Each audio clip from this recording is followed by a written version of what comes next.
ओम शिव अंबरनाथाय नमः। इस ब्रह्मांड में जो परम चैतन्य शिव है वह सृष्टि के संचालक है। वही जीव से शिव होने की यात्रा पर हम उस शिव तत्व को आवाहन करते हुए चलते हैं उस शिव पथ पर, शिव मार्ग पर। शिव जो परम सत्य है, सृष्टि के हर कण कण में जो विराजित है, जो तेजोमय है, ऊर्जा है, शिव से सब है, शिव में सब है, सब में शिव है। शिव जी की महिमा अपरंपार है, कालों के महाकाल है। ऐसे शिव नगरी में आज हम आपको ले चलते हैं 11वीं सदी के प्राचीन अंबरनाथ मंदिर में, जो महाराष्ट्र के मुंबई शहर से नजदीक है। मंदिर अंबरनाथ स्टेशन से 2 किलोमीटर दूरी पर है। मंदिर तावली नदी के तट पर है। यह आज पूरी तरह सूखी हुई है। यही आगे जाके वालधुनी कहलाती है। लुप्त हुई इस नदी की जगह पर आज गंदी नालों का पानी बह रहा है। इस पर हमें ध्यान देना होगा। ऐसी प्राचीन नदियों की रक्षा हमें करनी चाहिए। मंदिर जाने के लिए पुल का निर्माण किया गया है। यह नया पुल जो मंदिर को जोड़ता है और यह पुराना, इसका इस्तेमाल आज भी हो रहा है। मंदिर परिसर में पूजा, हार, फूल की दुकानें सजी हुई है। इस मंदिर का निर्माण शिलाहर राज्यकाल में हुआ था। चित्त नाम के राजा ने यह भव्य मंदिर का निर्माण शुरू किया और उनके भाई मामबनी ने यह पूर्ण किया। 1060 साल में बना हुआ ये मंदिर भूमि शैली में है। वास्तु स्थापत्य कला शास्त्र का यह मंदिर उत्तम नमूना है। यह मंदिर का नक्शा है। चालुक्यकालीन प्रभाव उस पर दिखाई देता है। मंदिर शैव तंत्र पर आधारित है। ब्रह्मा, सूर्य, विष्णु, शिव, देवी एक साथ शिल्प मूर्तियां दिखाई देने वाला यह एकमात्र मंदिर है। हाँ, और एक यहाँ पर 2 नंदी विराजमान है। 2 नंदी होने के कारण यह शिव मंदिर सबसे अलग है। नंदी शिव के वाहन है और यहाँ पर वो 2 है। अंबरनाथ शिवालय का प्रांगण परिसर भव्य है। इस मंदिर में स्वच्छता अच्छी है। इस मंदिर में 3 द्वार है। तीनों द्वार से आप दर्शन कर सकते हैं जो सभा मंडप की ओर जाते हैं। सभा मंडप से सीढ़ियां उतरकर गर्भगृह में जाते ही आपको स्वयंभू शिवलिंग के दर्शन होते हैं। भगवान अंबरनाथ के गर्भगृह में पहुंचते ही असीम शांति की अनुभूति आप कर सकते हो। यहाँ पर शिव ने हजारों सालों से अपने भक्तों पर अलौकिक प्रेम का अंबर बिछाए हुए हैं, इसलिए तो अंबरनाथ कहलाते हैं। भगवान अंबरनाथ के दर्शन से मन प्रसन्न हो जाता है। मंदिर के बाहर निकलते ही दाहिनी ओर ब्रह्मा और सावित्री की मूर्तियां दिखाई देती है। यह अनोखी है। ब्रह्मा के साथ सावित्री की मूर्ति यह अंबरनाथ शिवालय में दिखाई देने वाली अत्यंत महत्वपूर्ण मानी जाती है। ब्रह्मा की मूर्ति केवल पुष्कर तीर्थ में है ऐसा कहा जाता है, परंतु यहाँ पर यह मूर्ति होने के कारण यह विशेष बात है। ब्रह्मा सावित्री के पास ही और एक स्वयंभू शिवलिंग दिखाई देता है। इसे देखकर केदारनाथ ज्योतिर्लिंग जैसा आभास होता है। गणेश मूर्ति की स्थापना मंदिर परिसर में की गई है। मंदिर की वास्तु स्थापत्य रचना पद्धति सौंदर्य से भरपूर है। अनोखी कला कौशल्य का दर्शन आप यहाँ कर सकते हो। मंदिर की दीवारों पर पौराणिक कथाओं की झांकियां, संस्कृति का दर्शन, देव देवताओं की मनोहर चित्र से भरी हुई नजर आती है। मंदिर की यह विशेषता है कि निचले स्तर से लेकर शिखर तक पत्थरों में की गई कारागिरी प्राचीनतम कला सौंदर्य, परिपक्वता पूर्ण और विलक्षण है। मंदिर के शिखर पर शिव नटेश्वर रूप में विराजमान है। अलंकृत स्तंभों के बीच नटेश की मूर्ति इस शिव मंदिर की विशिष्टता है, जो शिव है और कला की देवता माने जाते हैं। मंदिर शिव को समर्पित है।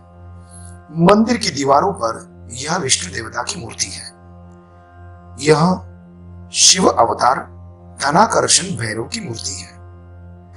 यह मंदिर शैव तंत्र के आगम शास्त्र पर निर्धारित है। वाम मार्ग की देवता अघोर महादेव की शक्ति महाकाली की यह मूर्ति है। यह विष्णु के उग्र अवतार नरसिंह भगवान की मूर्ति है। यह हिरण्याक्ष दैत्य के वध करने वाले विष्णु के वरा अवतार की मूर्ति है। यह एक विचित्र अवतार है। इस वरा अवतार ने पृथ्वी की रक्षा हिरण्याक्ष का वध करके की थी। यह तांत्रिक शिव है। यह मूर्ति नरमुंड पकड़े हुए है। यह भैरव के उग्र रूप है। यह दैत्य गुरु शुक्राचार्य है, जो महान शिव उपासक थे। यह त्रैमूर्ति शिव की मूर्ति है। यह शिव सत्व, रज, तम तीनों तत्वों का दर्शन कराती है।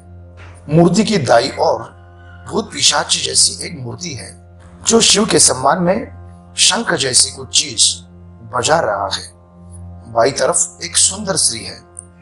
इससे स्थान पर तंत्र जैसे वाम मार्ग का और प्रचलित शिव भक्ति का प्रतीक माना जाता है। यह एक तंत्र पीठ है। इसका भी चिन्ह ये दिखलाता है। शिव पार्वती सहित कार्तिकेय की यह मूर्ति है। यह गणेश की मूर्ति है। शिव की महानता सर्वश्रेष्ठ है, इसलिए महादेव कहलाते। उसी पौराणिक कथा पर आधारित यह एक शिल्प है। जब विष्णु की उत्पत्ति हुई, उसी विष्णु जी के नाभि से प्रजापति ब्रह्मा की उत्पत्ति हुई। जब ब्रह्मा ने उत्पत्ति करता विष्णु से पूछा, हे देव, हमारे स्वामी कौन है? विष्णु उस प्रश्न का उत्तर दे न सके तो परम देव शिव ज्योति स्वरूप में प्रकट हुए। उस ज्योति में विष्णु जी ने प्रवेश कर वराह यानी सुअर का रूप धारण किया और जड़ की ओर चले गए, जो कि वो परमात्मा के खोज में चले थे। ब्रह्मा जी ने एक हंस का रूप लेकर शीर्ष की ओर यानी कि ऊपर की ओर चले गए। बहुत से युग बीतने के बाद भी परमात्मा तक पहुंच नहीं पाए। परमात्मा की पहचान उन्हें नहीं हुई। उसके बाद वो निराश होकर परमात्मा से प्रार्थना करने लगे। उसी समय उस ज्योति स्वरूप परमात्मा ने शिव महादेव का रूप धारण किया। उसी ज्योति में से महादेव शिव प्रकट हुए। यही शिव की महानता है कि न शिव का आदि है, न शिव का कोई अंत है। यह शरभ अवतार है। यह शिव जी का अत्यंत उग्र स्वरूप है। इनका तांत्रिक विधि विधान से पूजन होता है। विष्णु के नरसिंह अवतार को शांत करने के लिए भगवान शिव ने शरभ अवतार धारण किया था। उनका मुख उल्लू जैसा, अंग सिंह के जैसे, पंख लिए अत्यंत विचित्र अवतार शर्वेश्वर भगवान शिव ने धारण किया था। उन्होंने इस अवतार से नरसिंह अवतार की समाप्ति की। यह शिव की श्रेष्ठता दिखाई देती है। यह आकाश भैरव भी कहलाए जाते हैं। तांत्रिक शिव की इस मूर्ति में आगम शास्त्र का दर्शन हो रहा है। इस मूर्ति की दाई ओर तथा बाई ओर काम शास्त्र की गतिविधियां चल रही है। इस तंत्र के वाम मार्गियों को वामाचारी कहते हैं। इसमें संभोग के द्वारा ऊर्जा समाहित होकर शुद्ध तत्व में विलीन होना समाधि कहलाते हैं। यह तांत्रिक विधियां प्रचलित आगम तंत्र में बताई गई है। यह शिव से ही प्रचलित है। इस तंत्र के गुरु आदि योगी शिव ही है। कलियुग में आगम पूजा की पद्धति विशेष मानी गई है। शाक्त संप्रदाय में इसका विशेष प्रभाव माना जाता है। कली में इसका प्रभाव है, इसीलिए कहा गया है कलो आगम सम्मतः। शैव तंत्र में पुरुष और स्त्री सम होकर भोग लेते हैं। उनका मलिन चित्त शुद्ध होकर पवित्र हो जाता है। उस प्राचीन काल में ऐसी गतिविधियां कर कर अनेक सिद्धियां प्राप्त किया करते थे।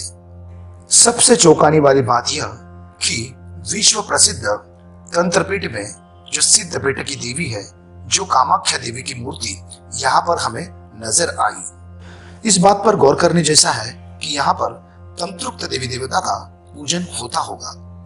आगम ग्रंथ में जहाँ देवी के काम कला के स्वरूप का वर्णन किया गया है, वही कामाख्या देवी है। वह तांत्रिकों की मुख्य देवता है। महाकाल और कामाख्या तांत्रिकों के मुख्य देवत है। प्राचीन कालीन मानव सभ्यता की दार्शनिक छवि इसमें दिखाई देती है। उस काल की संस्कृति, उनका रहन सहन तथा मान्यताएं हमें दर्शाती है यह शिल्पकला। ऐसा ही एक शिल्प जो अपने आप में एक रहस्य को दबाया हुआ है। यह क्या है, इसकी हमने बहुत खोज की। शायद यह कोई एक वैज्ञानिक प्रयोग सा मालूम होता है। प्राचीन काल में विज्ञान ने बहुत सी उन्नति की थी। विज्ञान की भाषा यह लोग अच्छी तरह समझते और जीवन में ढालते थे। यह दो मूर्तियां हाथ में कुछ थामी हुई नजर आ रही है। यह स्तंभ सा मालूम होता है। उससे वायर जैसी कुछ चीज दिखाई दे रही है। यह तर्क लगाना कठिन है। अगर आपको कुछ मालूम हो तो जरूर बता देना, कमेंट जरूर करना। पुरातन मंदिर के अवशेष यहाँ पर दिखाई दे रहे हैं। इस पुरातन मंदिर के अवशेष यहाँ पर दिखाई दे रहे हैं, जो आज पूरी तरह भग्न है। मंदिर प्रांगण परिसर में एक प्राचीन कुंड है, जो पुष्करणी तीर्थ के नाम से जाना जाता है। प्राचीन काल में यह दिव्य जल, पवित्र जल इस पुष्करणी तीर्थ में हुआ करता था। इसमें आज बहुत से कछुए दिखाई देते हैं। इस मंदिर की सबसे रहस्यमयी बात, जिसको लेकर कोई भी आज तक इस रहस्य को उजागर नहीं कर पाया, इस भव्य मंदिर के प्रांगण में एक अजीब सी गुफा नजर आ रही है। गुफा का मार्ग आज पूरी तरह बंद है। यह गुफा एक रहस्यमयी गुफा है। इसे लकड़ी के दरवाजे से बंद किया गया है। इस गुफा का राज क्या है, यह अब तक कोई भी नहीं बता सका। सभी इससे अनभिज्ञ है। हमने कुछ जानकारी प्राप्त की, जिससे पता चला कि यह गुफा का रास्ता 500 फीट तक जाता है। शायद इस गुफा में उस काल में कोई योगी ध्यान धारणा करते हो, पर शायद कुछ ऐसी भी बातें हो सकती है जो बाहर नहीं आनी चाहिए। क्यों बाहर नहीं आनी चाहिए? शायद यह भी एक रहस्य है। हमारे प्राचीन भारतीय मंदिरों में ऐसी बहुत सी रहस्यमयी चीजें हैं जो आज संशोधन का विषय बन चुके हैं। आप भी कमेंट कर अपनी राय रख सकते हो। आगे बढ़ते हैं मंदिर के आवार में। मंदिर परिसर में कुछ सीढ़ियां चढ़कर जाते ही सुंदर बगीचा दिखाई देता है।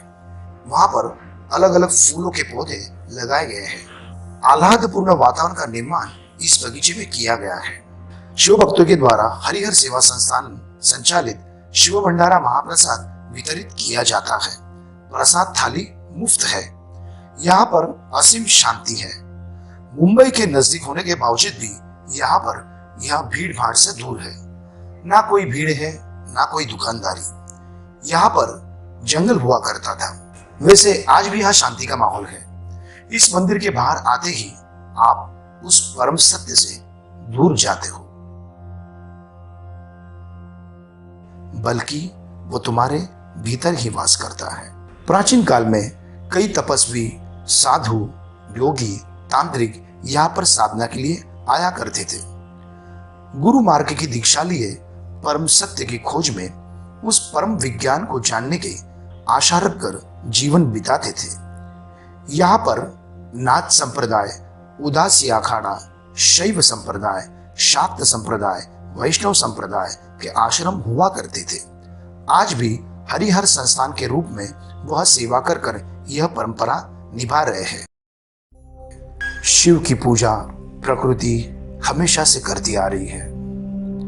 शिव ही गुरु है, शिव ही मार्गदाता है, शिव ही सत्य है, शिव ही अनंत है, शिव अनादि है, शिव भगवंत है, शिव ओमकार है, शिव ब्रह्म है, शिव शक्ति है, शिव प्रीति है।